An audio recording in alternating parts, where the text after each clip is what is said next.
नमस्कार दोस्तों, नॉलेज मंडली में आप सभी का स्वागत है। आज के डिस्कशन में हम करेंगे MCQ on school administration and academics, यानी कि स्कूल प्रशासन और शैक्षणिक भाग टू।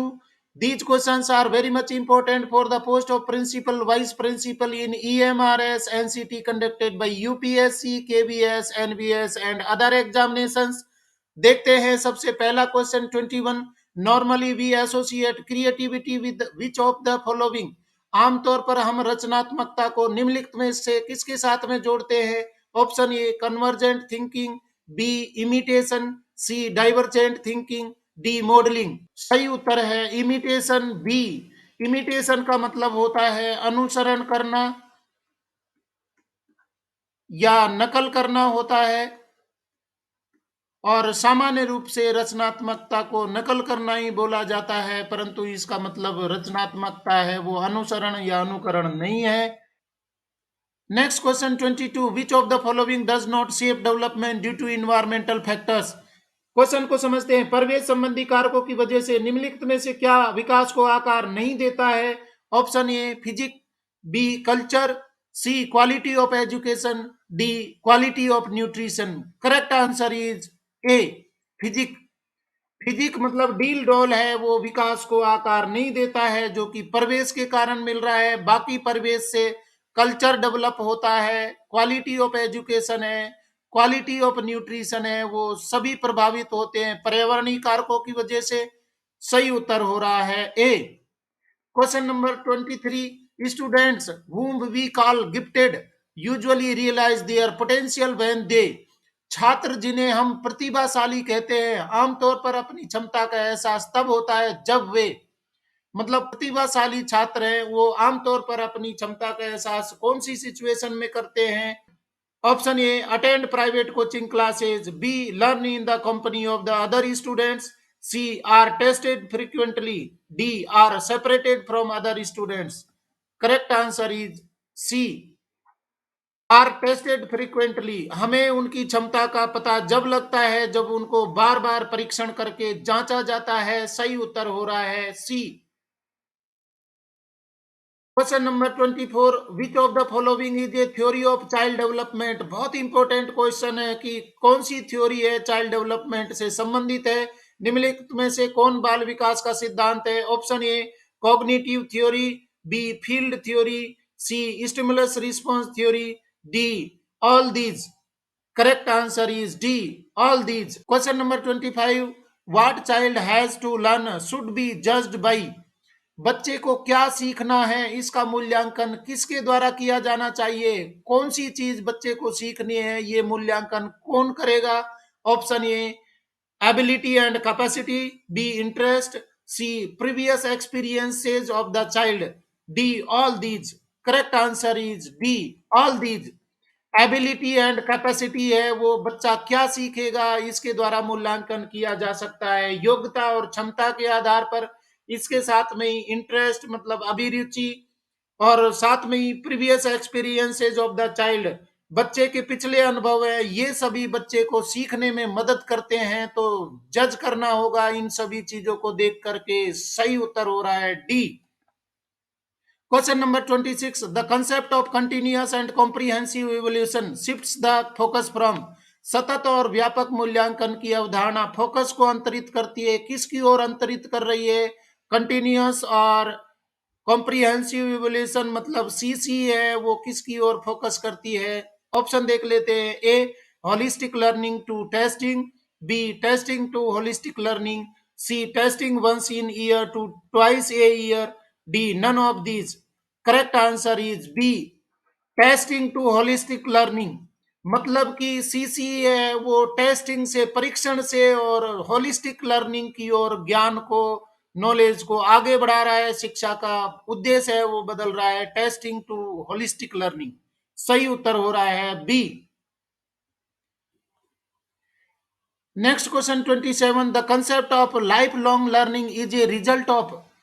मतलब कि जीवन पर्यंत सीखने की अवधारणा डैश का परिणाम है, किसका परिणाम है? Option A the need to educate a large number of people, B people's desires to learn more, C the dynamics of expansion of knowledge, D less number of schools in India.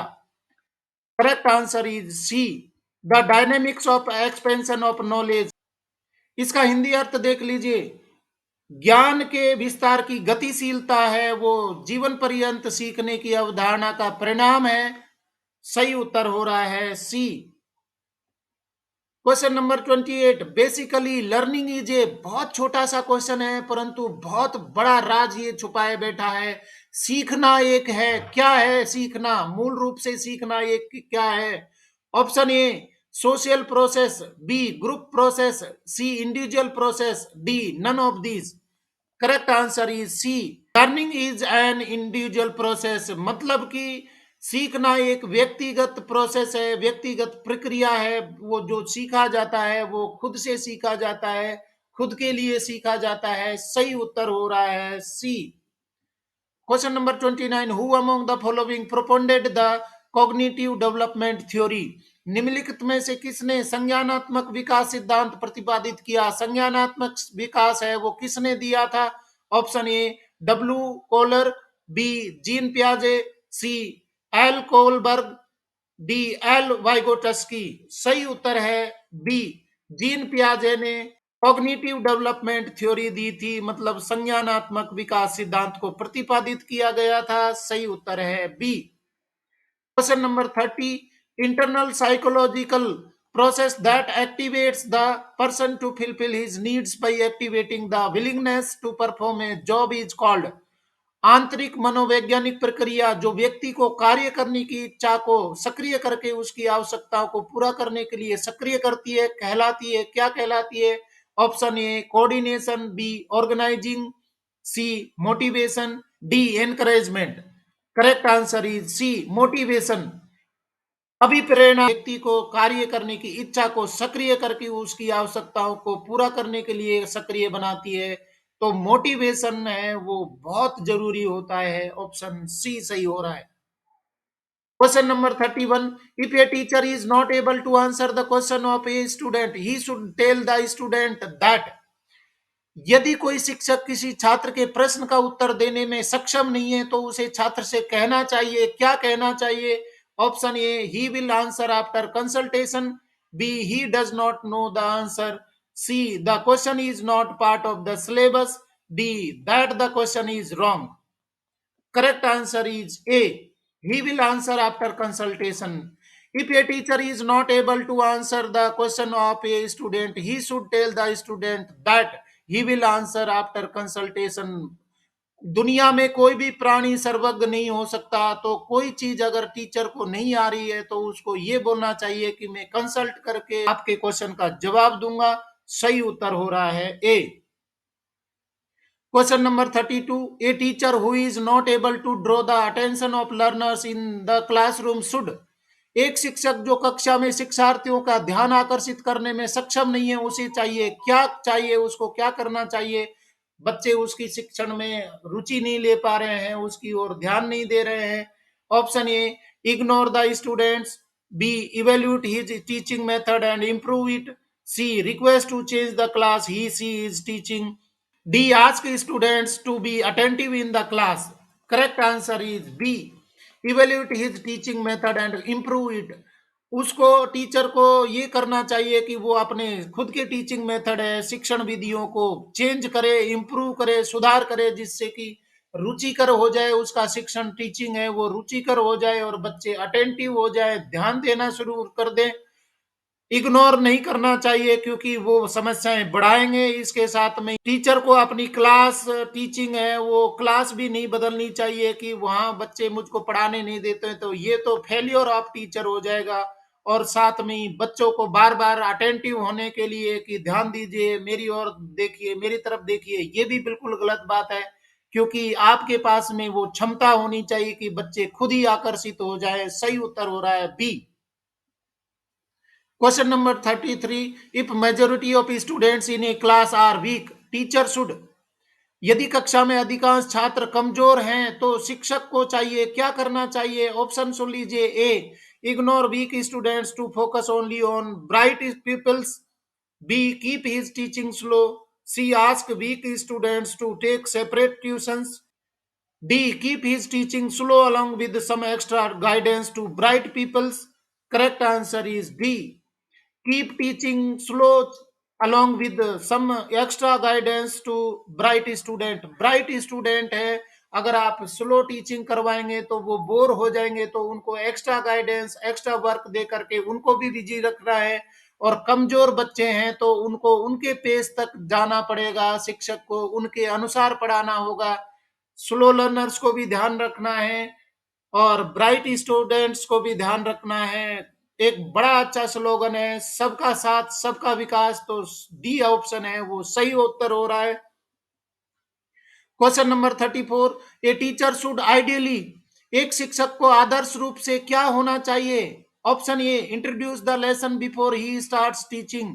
B, not introduce the lesson, refer starts teaching. C, ask students to prepare lesson at home. D, tell students to read the lesson by their own. Correct answer is A, introduce the lesson before the start teaching. आपको पाठ का परिचय देना होगा। अगर आप शिक्षण शुरू करवा रहे हैं, एक आदर्श शिक्षक हैं, तो पहले चैप्टर को इंट्रोड्यूस करवाइए, लेसन को इंट्रोड्यूस करवाइए और उसके बाद में शिक्षण कार्य है वो शुरू करेंगे, जिससे कि बच्चे हैं उनको थोड़ा एक खाका तैयार हो जाए और आपके टीचिंग में इंटरेस्ट ले। सही उत्तर हो रहा है ए। Question number 35. If some of your students misbehave with you in the school, you should firstly, यदि आपके कुछ छात्र विद्यालय में आपके साथ दुर्व्यवहार करते हैं तो आपको सबसे पहले क्या करना चाहिए? Option A, call their parents and discuss with them. B, improve their behaviour by your own character and scholarship. C, mobilise other teachers against these guys. D, inform the incident to principal. Correct answer is B, improve their behaviour by your own character and scholarship. आपको अपने खुद के व्यवहार से, खुद के talent से उनको समझाना है, खुद के व्यवहार में इस तरीके के चेंजेस लाने हैं जिससे कि बच्चे हैं वो दुर्व्यवहार करना बंद कर दे। पेरेंट के साथ में बात करना ये तो बाद की बात है, साथ में ही टीचर को इकट्ठा करके और उनके अगेंस्ट में भड़काना या अगेंस्ट में खड़ा करना ये भी गलत हो जाता है। और प्रिंसिपल को हर बात बताएंगे तो आपका इंपॉर्टेंस क्या रहेगा? सही उत्तर हो रहा है B. Question number 36, if some students of your class do not show any science of understanding then you should, यदि आपकी कक्षा के कुछ विद्यार्थियों में समझ के लिए कोई लक्षण नहीं दिखते हैं तो आपको क्या करना चाहिए?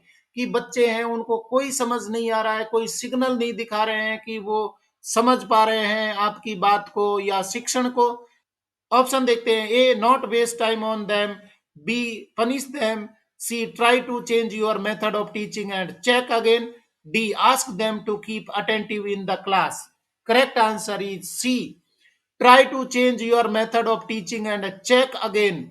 मतलब कि आपके शिक्षण को या आपके सब्जेक्ट को बच्चे समझ नहीं पा रहे हैं तो अपनी टीचिंग मेथडोलॉजी है उसको बदलना होगा और फिर चेक करना होगा कि बच्चे सीख पा रहे हैं या अंडरस्टैंड कर पा रहे हैं।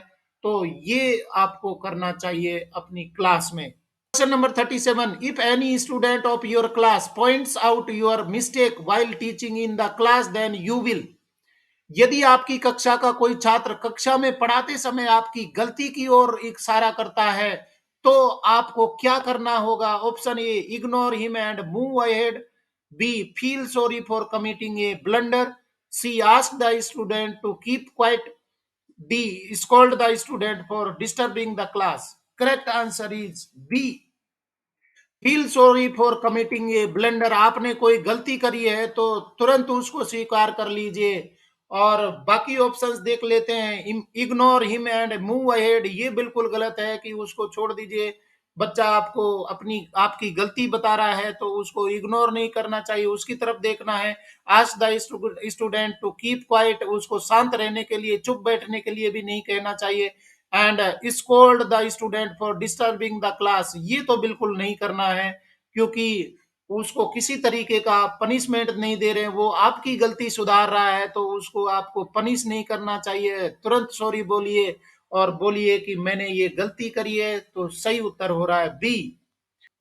Question number 38, what will you initially do as a teacher if the students do not attend your class, यदि छात्र आपकी कक्षा में नहीं आते तो आप एक शिक्षक के रूप में प्रारंभ में क्या करेंगे? आपकी कक्षा अटेंड नहीं कर रहे तो आपका क्या कर्तव्य बन जाता है? Option A, keep quiet considering the present attitude of students. B, inform the principal. C, will think about using some interesting methods of teaching. D, take to the students to know the reasons. Correct answer is D, take to the students to know the reason. उनको उनके साथ में बात करिए, क्या कारण है वो आपकी कक्षा में वो रुचि नहीं ले पा रहे हैं, आपकी कक्षा में वो नहीं आ रहे हैं। तो सबसे पहले कारण जानने की कोशिश करिए, उसके पीछे क्या कारण है। सही उत्तर हो रहा है D. Question number 39, an effective teacher is expected to. बहुत इंपॉर्टेंट क्वेश्चन है। एक प्रभावी शिक्षक से अपेक्षा की जाती है कि, किसकी अपेक्षा की जाती है? ऑप्शन सुन लेते हैं। A, reduce the anxiety level of students to moderate level.